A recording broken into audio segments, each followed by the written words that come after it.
Erica, you want to tell us about Chapter 2? Yeah, Chapter 2. Chapter 2's title is Dobby's Warning. However, we are titling it Like an Equal. Because it's really, you'll find out why, but it's very special. Okay, so we've got new characters. Obviously, in Chapter 1, we left off with Harry running to his bedroom to get away from the company that the Dursleys were about to have. And there was someone sitting on his bed. And as we come to find out, that someone is Dobby. Dobby is a very special magical creature that turns out to be really instrumental throughout the books and the whole story. But what kind of creature? What? Not so much in the movies, though. They cut his part way down in the movies. As they do with others, like Ginny. Man, movie Ginny. Lee Jordan. Yeah. All right, but what kind of creature is Dobby, Christina? Dobby is a house elf. Yeah. He's very short. He's got a very long nose. He's got big green eyeballs the size of tennis balls, and he's got big floppy ears. Mm-hmm. And he's dressed in a dirty pillowcase. Excellent picture painted. And then we also have mention of one Mafalda Hopkirk, but we'll get to her momentarily. All right, let's dive in. So, Harry walks into his room, and there is this creature that Christina mentioned is in what looks to be a dirty, ripped up, kind of disheveled looking pillowcase. And he's jumping up and down on Harry Potter's bed in the movie. Here, he's just sitting down, hanging out. But he's sitting for Harry. Just waiting, like, diddly-dee, diddly-doo. And Harry is like, what is happening right now? I don't know. And then he's standing at the doorway, and downstairs he can hear the Masons' voices. He can hear that the Dursleys are like welcoming them into their house, and this is not a good time. This is the worst time. And then automatically Harry thinks that he wants to ask, what are you? What are you? And then he's like, wait, that's gotta be rude, right? Let me get back. Hold on. Let me just say, who are you? And of course Dobby's like, oh, I'm Dobby. I'm the house elf. Duh, right? And like, I'm really sorry, but like right now is not a good time for me to have a house elf in my room. Do you think we can do this another time? And of course, Dobby's like, no, I've got some stuff to tell you. And so he's like, okay, all right. Well, why don't we start by you having a seat? This gesture throws Dobby into a fit, a crying fit, wailing and crying, kind of, oh my God. And Harry's like, oh my God, what did I do? I'm so sorry. Did I offend you? He's like, offend me? How could you offend me? No. This is like the kindest thing anyone has ever done for me. Are you kidding? And he's like, oh, okay, well, I guess you haven't met many kind wizards. And Dobby's like, no, I haven't. And then he's like, oh, wait, that was really bad of me to say. And then goes and starts like whomping himself against the wall. Bam. Bad Dobby, bad Dobby. But that causes noise, and Harry's like, dude, you gotta stop, man. You gotta chill. And so this kind of takes Harry into understanding like a little bit more about elves. So there's something important in the wizarding world. House elves they have a house elf enslavement. I mean, all of this is House elves are the slaves of the magical world. eerily, really bad look for the series. Just a bad look. The basics. Hold on, let me jump in here. Let's be real. So, house elves are the slaves of the magical world. They're assigned to a family, and they just get passed down from generation to generation until they die. They serve the same family until they die. They're not allowed to have clothes, which is why Dobby's wearing a pillowcase. And if you give them clothes, you set them free. Exactly. The reason why they're not allowed to have clothes is because clothes are a mark of freedom. Their clothes that they have is the mark of the house elves' enslavement. So it's their uniform, shall we say. It's more than anything, it's like their kind of class statement, right? Yes. Like it's very much classist. Yeah. And so by having actual clothes, then that puts them into regular society, and that's not okay. So the only way you can free an elf is by giving them an item of clothing. And the reason why he had to beat his head against the wall is because if they speak ill of the family they work for or disobey the family they work for in any way, shape, or form, then they have to punish themselves. Mm-hmm. So he's over there talking about bad Dobby, whack, whack, and then talking about how he puts his ears in the oven and how he irons his hands and all kinds of other things that he does. And Harry's like, wait, don't your masters, and this is a word that they use, don't they get it? Don't they understand? Like when you do this? And then he's like, well, I mean, they don't care. They let me carry on with my own punishment. Like, what? And sometimes they remind him to do extra. Yeah, don't forget to punish yourself now, Dobby, okay? You bad self. Yeah. I mean, yeah. Things get very... Yeah. This is Harry learning about house elves and what they're like. And then he says, and I thought I had it bad staying here for another 4 weeks. This makes the Dursleys sound almost human. Can anyone help you? Can't I? This makes the Dursleys sound almost human. That's how bad the situation is. And that's how bad it is that Harry's like, wait, someone out there has it worse than I do. And I mean, isn't that always the case? But yeah, very much so. Very much so. It's the dirty side of Harry Potter. Here we are. Yeah, it is. Yeah. The problematic part, as some people would say. In the first season, did we discuss about the goblins? I think a little bit. About how they are meant to be the Jewish people. Yes. Yeah. I think we did.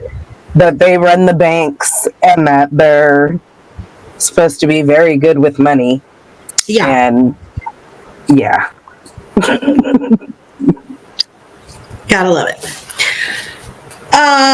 Okay, so again, Harry Potter says, he's like, can't I help you? And then Dobby's like, oh my God, stop it with your kindness, man. You're killing me.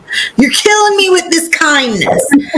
And Dobby is wailing. Harry's like, dude, you gotta shut up. I can't tell you have to shut up because I don't want to be mean to you, but somehow, some way, I have to try to console you and keep you quiet at the same time. And Dobby's like, I've heard of your greatness before, but I'd never heard of your goodness, of your kindness, right? And then he's like, are you kidding me? Great? No. There are far greater people than I. Hermione, my best friend, is the best of our, and then like, wait, stop. I can't talk about this right now because I'm going to start to cry, because this is Harry Potter, by the way. He hasn't received a letter from her. He wonders what's going on. Have we lost connection? What's happening here? And so Dobby's like, no, man, you fought Voldemort. Well, you fought he who must not be named. Harry's like, Voldemort? Oh, no, don't say his name. And then, of course, Harry's like, I know a lot of people don't like it. My friend Ron. And he's like, wait, stop. I can't talk about Ron either because I'm getting upset. And so Dobby's like, wow, I know how much you have fought the he who must not be named, right? The Dark Lord. And so that's why I need to tell you that you can't go back to Hogwarts. And Harry's like, no, that's my favorite place. That's my safe place. That's where I belong. I'm not going back to the best place in the world. I can't stay here. And he's like, no, Dobby's like, you're going to be in danger. I know that you're going to be in danger, mortal danger. So you can't go. And then, Harry's like, why? What's going on? And Dobby's like, there's a plot to make terrible things happen. And basically, it's just, you can't go. Harry, you are far too important. You can't go. And he's like, what terrible things? Who's plotting them? What's going on? And Dobby's like, oh, God. He's like, okay, you can't tell me. Let's play a guessing game. And so he's like, this isn't about he who must not be named, is it? And Dobby's like, and Harry goes, you could just shake or nod, right? You don't have to tell me anything. And Dobby's like, And then Harry goes, wait, okay, it's not he who must not be named. He doesn't have a brother, does he? It's not his brother. And of course, this game is going nowhere, right? And Dobby bows his head. He's like, well, but Dumbledore, he can, he's good. He's got Hogwarts. I'll be fine. And Dobby's like, yes, Albus Dumbledore. He's the greatest headmaster Hogwarts has ever had. Dobby knows, but Dumbledore doesn't have the power that Voldemort has. Because, people, as it with society, people do dirty things, right? Some people do dirtier than others. Some people do better than others. Some people do worse than others.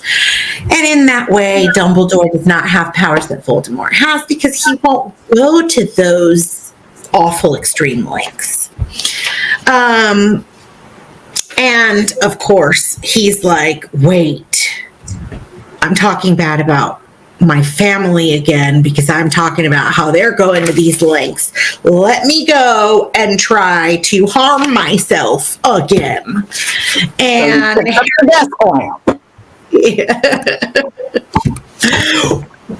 quack, quack. Yeah. So, and of course he's screaming. Dobby is screaming. And of course, Harry puts him in the closet. He's like, you come over here. I'm putting you in the closet. And shoves him in the closet. And right as he shoves him in the closet, Uncle Vernon comes. And he's like, what are you doing here? What is going on upstairs? Like, I don't understand. You just ruined. Yep. Go ahead. You just ruined the punchline of my favorite Japanese golfer joke. One more sound and you'll wish you'd never been born, boy. I really want to know what that joke is. Right? Yeah, I'd really like to know. Anyway. I'm sure it was problematic. Oh, I'm sure. That's why I want to know. Okay. So then Uncle Vernon leaves. Dobby comes back out of the closet. He's got like, a sock on him. He's disheveled because he was in there, right?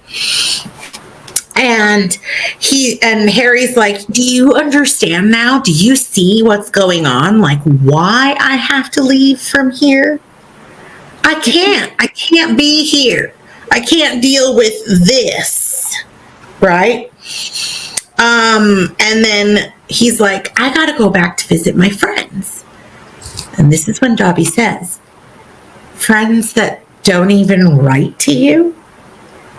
He's like, well, I mean, maybe they were busy, maybe they were traveling, maybe they were this, that, like whatever excuse. And then he goes, hey, wait a minute, hang on. How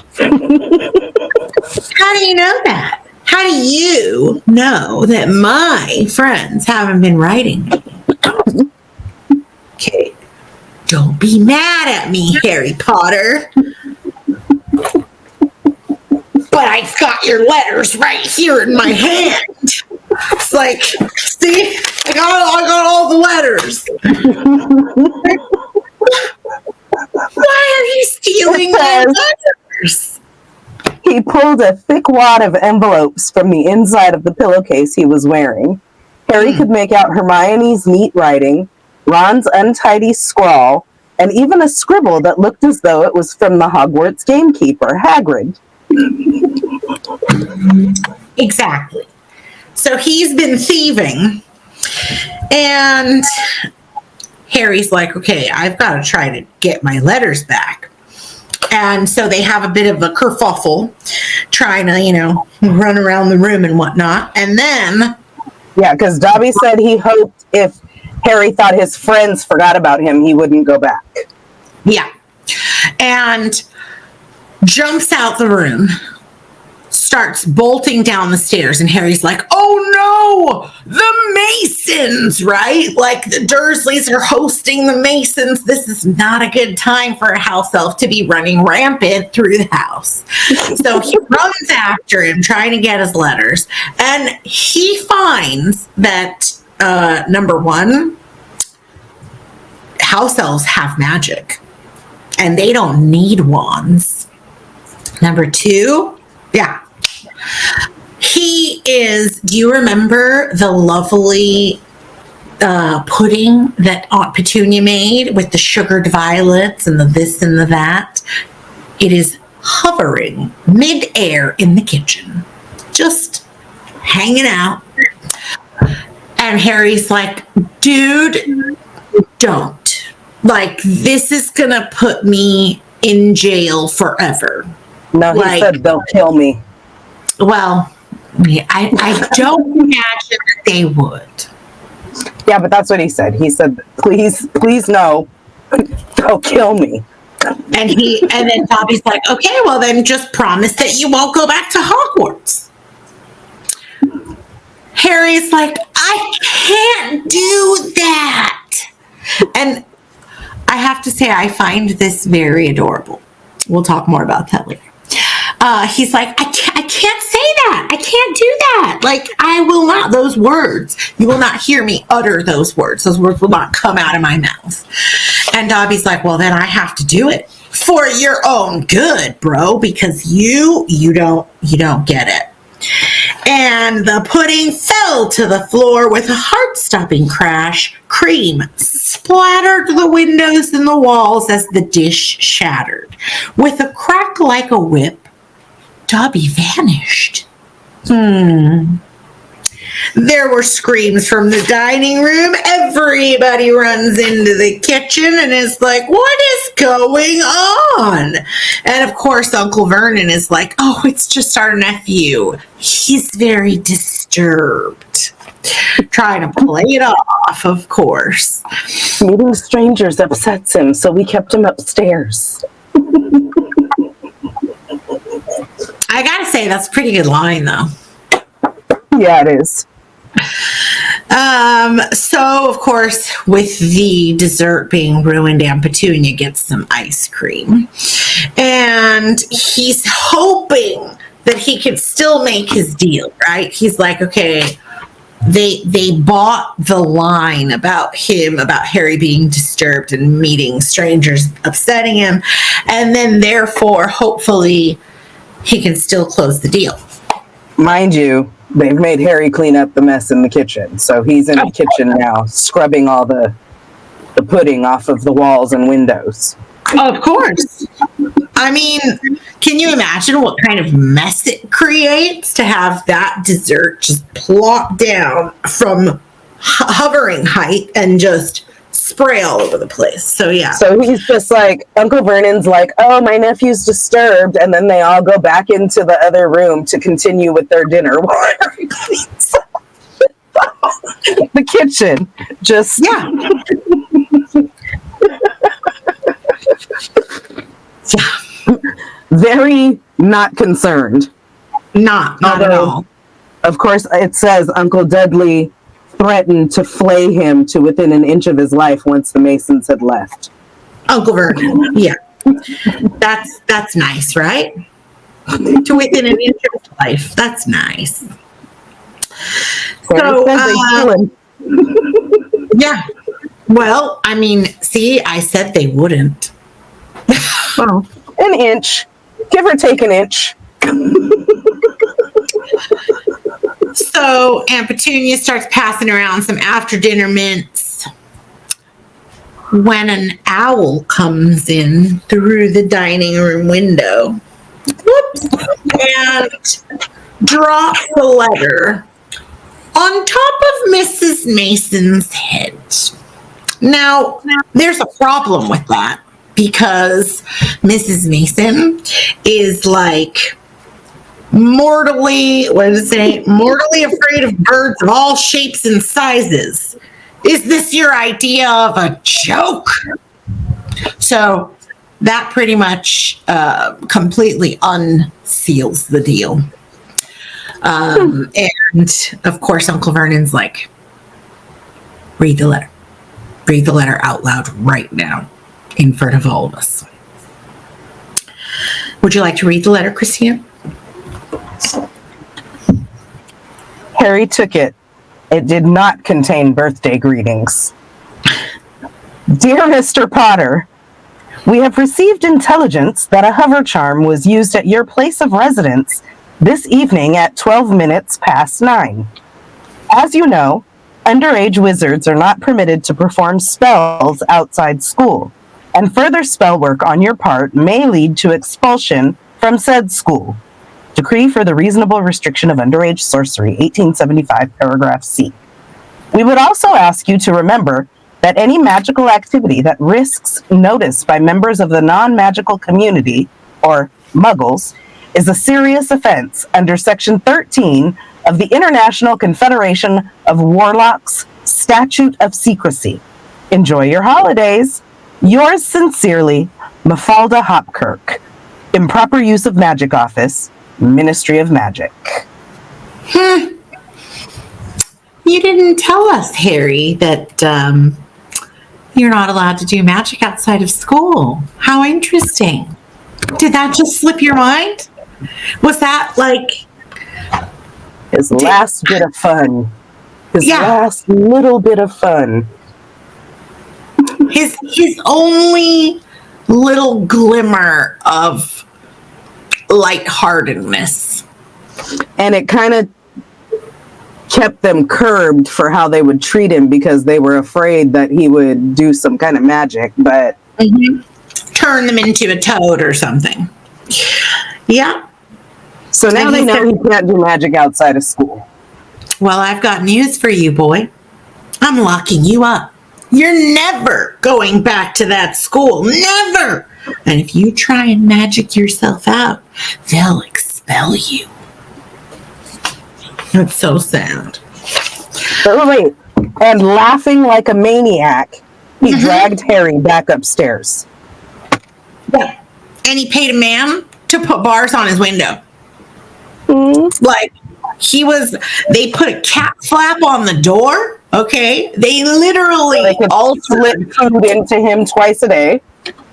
Yeah. They made a little the little cat flap to put food. Like, they actually put bars on the outside of the windows. Like, they fixed them to the outside of the house. They actually cut a hole in the door to install the cat flap. That's the lengths that Uncle Vernon is going to here. It's 3 meals a day. They let Harry out to use the bathroom in the morning and the evening twice a day. Yeah. Otherwise, he was locked in his room. What if you have to go other times of the day? I guess you better hold it, because I told you they were cruel and abusive. So it seems like this situation isn't changing. It seems like it's 3 days, still the same thing. Food is coming 3 times a day, still going to the toilet twice a day. Couldn't change the situation. And he's like, well, should I try to magic myself out? If I do, there's no point, because I can't go back to Hogwarts, right?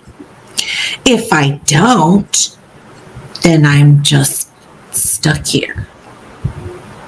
And so, even though Dobby might have saved him from horrible happenings at Hogwarts, he was probably going to starve to death, because according to what we see here next, Aunt Petunia comes in with a bowl of canned soup. That was the food. And he jumps over, runs to it. He drinks. Because he's starving. Drinks the cold soup and gives the vegetables to Hedwig. He shares his little bits of soup. And I'm assuming, of course, that the Dursleys don't think about the fact that there's an owl in the room and that the owl should be fed as well. I mean, let's be real. The owl's already been locked up for months, so I'm sure they give 0 Fs. That's so sad. But yeah, so Harry kindly, even though he's starving, shares his food with Hedwig. And she's like, dude, are you kidding me with this? And he's like, don't turn your nose up at it now. This is all we've got, girl. You take it or I take it. We've got no other alternatives. So, he put the empty bowl back on the cat flap, went back onto the bed, and felt, if possible, hungrier than he did before. Because, of course, he's starving. And he was like, I wonder if I'll be alive in the next 4 weeks. Because that's when it's time to go back to Hogwarts. I don't know. I guess we'll count down the days and see. And then when people see that I'm not at Hogwarts, I wonder if anybody will send for me. You think? So he's tired, he's hungry, he's sleepy. He just sleeps and he dreams. He dreams a dream that he was at a zoo, but he was not a spectator at a zoo. He was like one of the caged animals at the zoo. And he, underage wizard was attached to his cage. It was a little label. People are looking through the bars as he lay starving and weak on a bed of straw. And he sees Dobby's face and he's like, at least you're safe there, dude. You're good. Don't worry. And then the Dursleys come, and this is kind of a nod back to the whole snake situation. I think when they went to the zoo and they're like poking and prodding at the windows, at the bars, at the animals, at the glass, you know, like knocking on the glass and whatnot. And Harry's like, stop, leave me alone, cut it out, stop, you know, shaking the bars. And he opens his eyes, and it's Ron. Ron is outside of Harry's window. And that's the end of chapter 2. I love it. Oh. Yeah. What a sad life. Poor Harry.